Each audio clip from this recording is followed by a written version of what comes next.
Hello friends, welcome to smart learning Adda. आज हम लोग पढ़ने वाले हैं हिंदी का पार्ट 1 जो क्लास 10 के लिए होगा, जिसका नाम है श्रम विभाजन और जाति प्रथा, जिसके लेखक हैं डॉक्टर भीमराव अंबेडकर। तो चलिए चालू करते हैं और देखते हैं श्रम विभाजन और जाति प्रथा के बारे में। सबसे पहले हम बात कर लेते हैं लेखक के बारे में। तो लेखक का नाम है डॉक्टर भीमराव अंबेडकर। इनका जन्म एक दलित परिवार में हुआ था। दलित परिवार मतलब जो पिछड़ा परिवार होता है, जिसमें बहुत सारी कठिनाई होती है, जिसको पहले लोग हीन भावना से भी देखते थे। ठीक है, इनका जन्म हुआ है 14 अप्रैल 1891 ईस्वी में। इनके निधन के बारे में बात करें तो इनका निधन हो गया 1956 ईस्वी में, दिसंबर का महीना था, दिल्ली में इनका निधन हो गया। इनके लाइफ में 3 मुख्य प्रेरक भी रहे, जिनका नाम है ज्योतिबा फूले, कबीर और अगला नाम है बुद्ध का। यानी बुद्ध, कबीर और ज्योतिबा फूले इनके 3 प्रमुख प्रेरक रहे।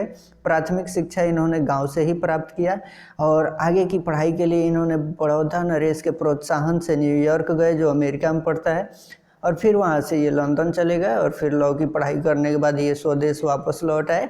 और स्वदेश में वापस लौटने के बाद इन्होंने स्वदेश में वकालत भी किया और वकालत करने के बाद ये अछूतों स्त्रियों को सम्मान दिलाने के लिए भी इन्होंने बहुत सारा लड़ाई लड़ा और फिर इन्होंने संविधान का निर्माण भी किया, जिसके बाद इनको संविधान का निर्माता भी कहा जाता है, फादर ऑफ कॉन्स्टिट्यूशन भी कहा जाता है। इनकी प्रमुख रचनाओं के बारे में बात करें तो इनकी जो प्रमुख रचनाएं हैं उसमें से सबसे पहला नाम है द कास्ट्स इन इंडिया। ठीक, द कास्ट्स इन इंडिया है। और द अनटचेबल अगला है द अनटचेबल, इसको भी याद रखना है। ये सारी फेमस बुक हैं जो किसके द्वारा लिखी गई है, डॉक्टर भीमराव अंबेडकर के द्वारा लिखी गई है। बुद्धिज्म एंड कम्युनिज्म भी याद रखना है। बुद्धा एंड हिज धम्मा भी याद रखना है, ये भी फेमस बुक है। The rise and the fall of the Hindu women, ये भी याद रखना है, ये भी काफ़ी फेमस बुक है। अगला बुक जो है वो और भी फेमस हो जाता है, क्योंकि इसी के बारे में हमको आज पढ़ना भी है, जिसका नाम है एनिहिलेशन ऑफ द कास्ट्स। इसका नाम क्या है, एनिहिलेशन ऑफ द कास्ट। इसके बारे में ही आज पढ़ना है। आज हम लोग जो चैप्टर पढ़ने वाले हैं श्रम विभाजन और जाति प्रथा, उसके बारे में बता दें कि ये इंग्लिश में लिखा गया था। ये एक भाषण था जो डॉक्टर भीमराव अंबेडकर के द्वारा दिया जाने वाला था 1936 ईस्वी में, लाहौर में दिया जाने वाला था। ठीक है, लेकिन किसी कारणवश वो नहीं दिया गया, क्योंकि समर्थक जो थे वो इसके सपोर्ट में नहीं आए थे, जिसके बारे में आगे हम बात करेंगे। फिलहाल इतना जानना है कि एनिहिलेशन ऑफ द कास्ट जो है वो इंग्लिश नाम है और इसको हिंदी में रूपांतरण किया गया है ललई सिंह यादव के द्वारा। इसके बारे में भी हम आगे बात करेंगे। और हिंदी में जब रूपांतरण किया गया तब हम जानते हैं इसको श्रम विभाजन और जाति प्रथा के नाम से, जिसके बारे में आज हमको पढ़ना है। तो अगर क्वेश्चन पूछ दे कि श्रम विभाजन और जाति प्रथा को इंग्लिश में किस नाम से जाना जाता है, तो एनिहिलेशन ऑफ द कास्ट के नाम से जाना जाता है, ये याद रखना है। और हिंदी रूपांतरण किसने किया है, तो ललई सिंह यादव ने, जिसके बारे में आगे हम पढ़ने वाले हैं। चलिए देखते हैं।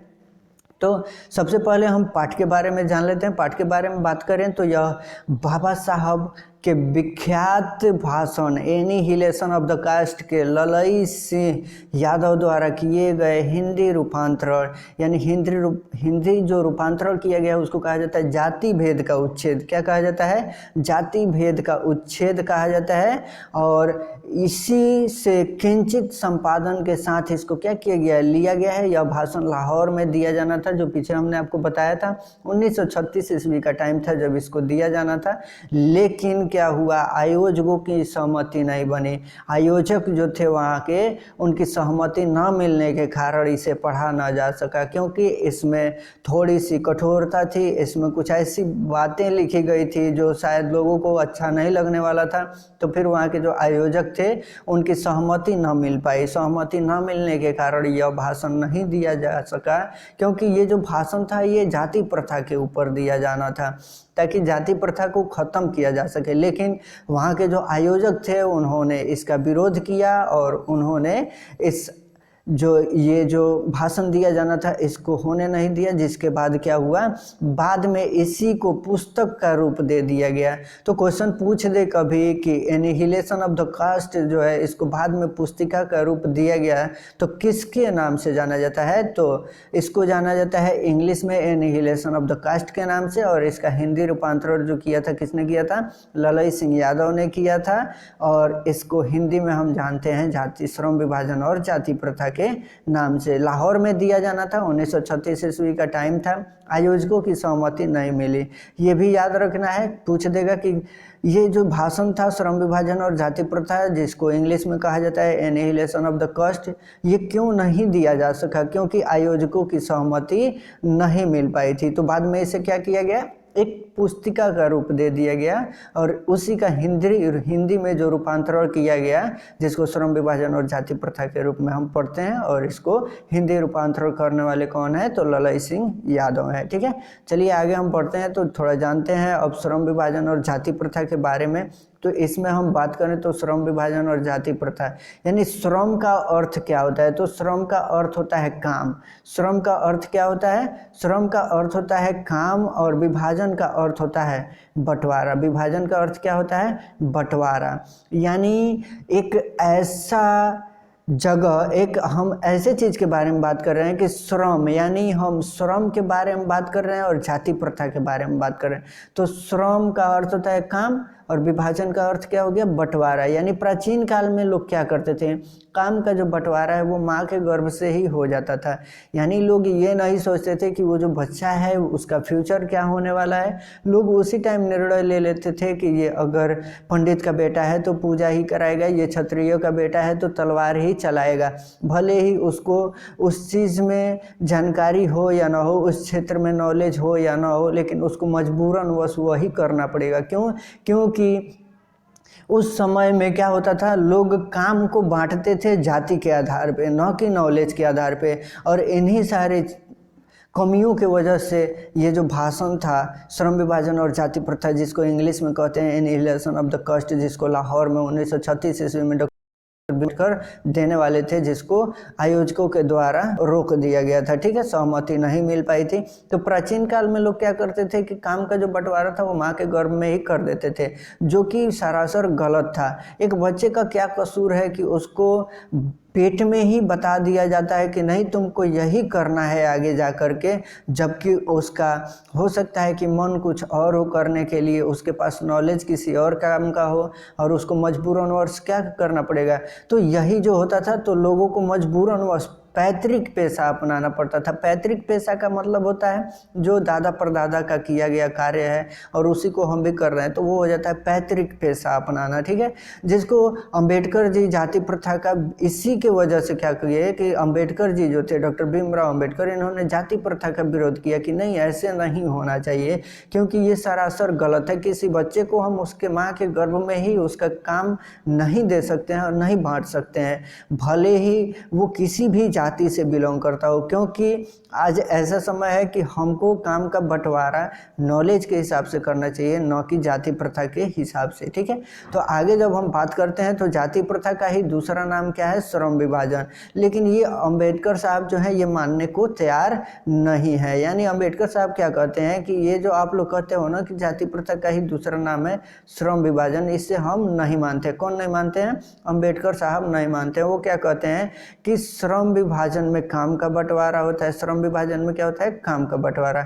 और जाति प्रथा में काम करने वालों का ही बंटवारा हो जाता है। और ये जो जाति प्रथा है इसमें क्या कर रहा है लोग? तो इसमें काम का ही बंटवारा, यानी काम करने वालों का बंटवारा हो जा रहा है। ठीक है, तो जाति प्रथा में काम करने वालों का ही बंटवारा हो गया और श्रम विभाजन में काम का ही बंटवारा हो गया। लेकिन जाति प्रथा में हमें भूखों मरने के सिवा और कोई चारा नहीं बचता है। सीधी सी बात है कि अगर हम जाति प्रथा को आज अपनाने लगे तो सपोज दैट अगर हम पंडित हैं तो हम पंडित हैं, हमको पंडिताई करने नहीं आता है, पूजा पाठ कराने नहीं आता है, तो फिर हम कोई और दूसरा काम भी नहीं कर सकते हैं, क्योंकि हम जाति प्रथा को लेके चल रहे हैं। तो जाति प्रथा कहता है कि तुम जो जाति के हो वही काम करोगे, क्षत्रिय हो तलवार ही चलाओगे, और जिसको तलवार चलाने नहीं आता होगा वो अपना पेट कहाँ से भरेगा? तो उसको तो भूखे मरना पड़ेगा।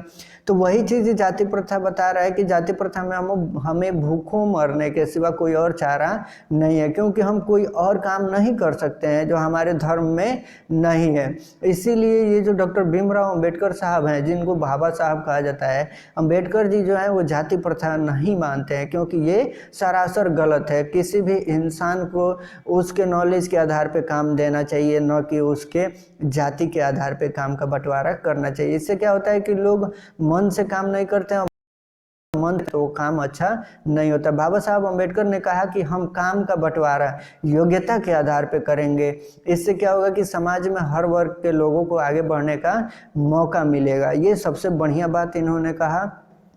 कोई भी इंसान है उसका जो काम का बंटवारा होना चाहिए उसके योग्यता के आधार पे होना चाहिए कि हाँ वो अच्छा खासा पहलवान है, वो तलवार चलाएगा चलेगा, लेकिन बिना जान परान के आदमी को अगर हम तलवार चलाने के लिए दे दें उसका ही गर्दन कट जाएगा उसी के तलवार से।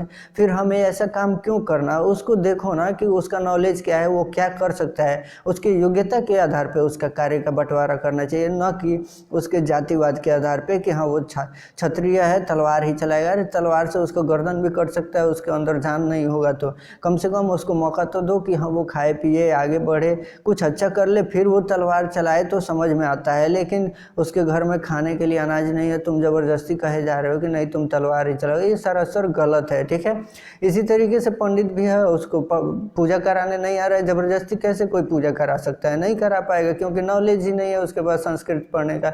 तो नॉलेज के हिसाब से यानी हमें योग्यता के आधार पर काम का बंटवारा करना चाहिए, न कि उसके जाति के आधार पे उसके काम का बंटवारा करना चाहिए। ठीक है, व्यक्ति अपनी स्वेच्छा से अगर काम करेगा तो अच्छे से करेगा, ये सही बात है कि डॉक्टर भीमराव अंबेडकर कहते हैं कि व्यक्ति अपनी से कोई भी काम करेगा तो वो काफ़ी अच्छे से करेगा।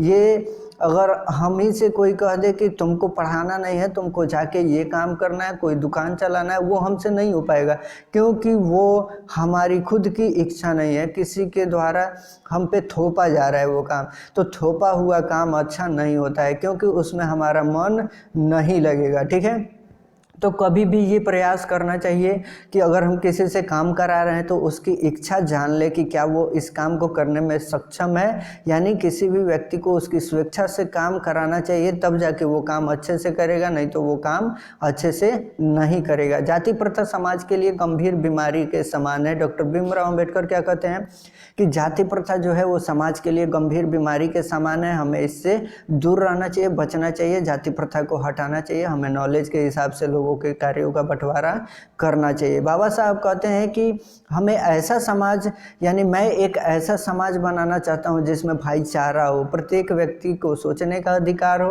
काम करने का अधिकार हो, कोई भी धर्म अपनाने का अधिकार हो, कहीं भी जाने आने का अधिकार हो, तब जाके जो हमारा समाज है वो एक बेहतर समाज बनेगा और तब जाके हमारे अंदर भाईचारा का भाव होगा और प्रत्येक व्यक्ति को सोचने का अधिकार होगा तो वो अपने हिसाब से डिसीजन लेगा कि हमारे अंदर इस प्रकार के काम को करने की रुचि है या क्षमता है तो हम इस प्रकार के काम को करेंगे, न कि जो हमारा पैतृक पेशा है उसको करेंगे।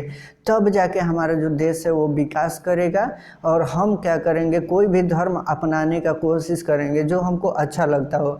फिर हम कहीं जाने आने का अगर हमको अधिकार मिलेगा तब जाके हमको लगेगा कि हाँ अब हम कहीं भी जा सकते हैं, आ सकते हैं, कोई भी धर्म अपना सकते हैं, तब जाके हमारा देश जो है वो प्रगति करेगा। तो बाबा साहब इन्हीं सारे चीज़ों को लेकर के 1936 ईस्वी में लाहौर में जो भाषण देने वाले थे, जिसको क्या किया गया कि वहाँ के आयोजकों द्वारा समर्थन नहीं दिया गया, जिसको बाद में क्या किया गया, एक पुस्तिका का रूप दे दिया गया। ठीक है, आज क्लास कंप्लीट होता है, एंड हो जाता है। अगले वीडियो में हम बात करेंगे क्वेश्चन आंसर के बारे में। सबसे पहले ऑब्जेक्टिव क्वेश्चन को जानेंगे और फिर हम जानेंगे सब्जेक्टिव क्वेश्चन को लाइन बाय लाइन। तो अगर आप लोगों को वीडियो पसंद आए तो वीडियो को लाइक कीजिए, दोस्तों के साथ शेयर कीजिए, कमेंट बॉक्स में जरूर बताइए आप लोगों को वीडियो कैसा लगा है। मिलते हैं अगले वीडियो में, तब तक के लिए जय हिंद जय भारत।